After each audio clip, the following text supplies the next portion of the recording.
আমার মাওলার কুদরত তাকায় দেখো কেমন সুন্দর সাতটা আসমান আল্লাহ টানায় রাখছেন। একটা খুঁটিও নিচের থেকে নাই, উপর থেকে রশির কোনো টানাও নাই, কখনো নড়াচড়াও করে না, ডিস্টার্বও করে না।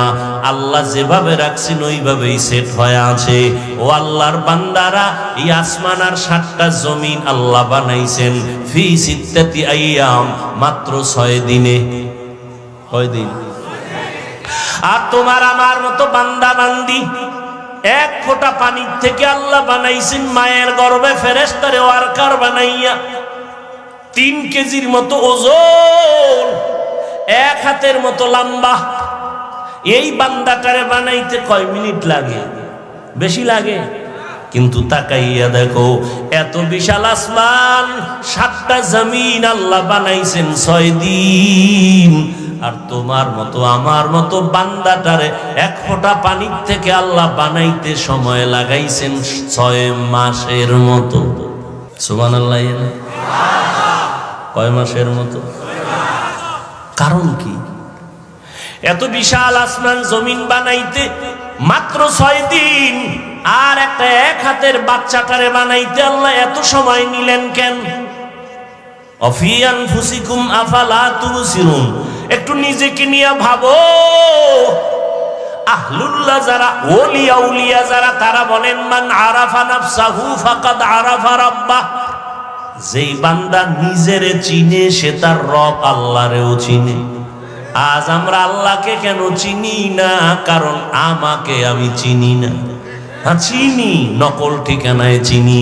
কেমন চিনি? আমি নিজেরে চিনি এইভাবে। আমার মতো বক্তা বাংলাদেশে আর কেউ নেই। আপনাকে আপনি চেনেন, আপনার মতো টাকার বাহাদুর জমিনে কেউ নাই। আপনি চিনেন, আপনার মতো নেতা এই জমিনে কেউ নাই। আমি চিনি, আমার মতো প্রিন্সিপাল কেউ নাই।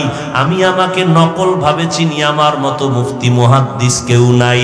আল্লাহ কয় যতই চালাকি করো না কেন, এই পরিচয় তোমার সব ভ্যালুলেস পরিচয়। যেদিন সাদা কাফনে ঢুকবি সেই দিন সব বাহাদুরি শেষ হয়ে যাবে। আমারও সাদা কাফন, আপনারও সাদা কাফন, আপনারও 3টা কাফন, আমারও 3টা কাফন। আমি বক্তা হিসাবে সম্মানে কেউ একটা কাফন বাড়াইয়াও দিবে না। আপনি গরিব হিসাবে একটা কাফন কেউ কমাইয়াও দিবে না। ডাক্তারেরও 3 কাফন, রুগীরও 3 কাফন, পীর সাহেবেরও 3 কাফন, মুরিদেরও 3 কাফন। কাফনের উপরে লেখা থাকবে বড় হুজুরের লাশ। সব একাকার। কে ধনী, কে গরিব, কে ইমাম, কে মুক্তাদি, কে ডাক্তার, কে রুগী, কে শিক্ষক, কে ছাত্র, কে বক্তা, কে শ্রোতা, কোনো ভেদাভেদ নাই। অতএব এই পরিচয় দিয়া কোনো লাভ নাই। আমার আসল পরিচয় আমি আল্লাহর একটা বান্দা।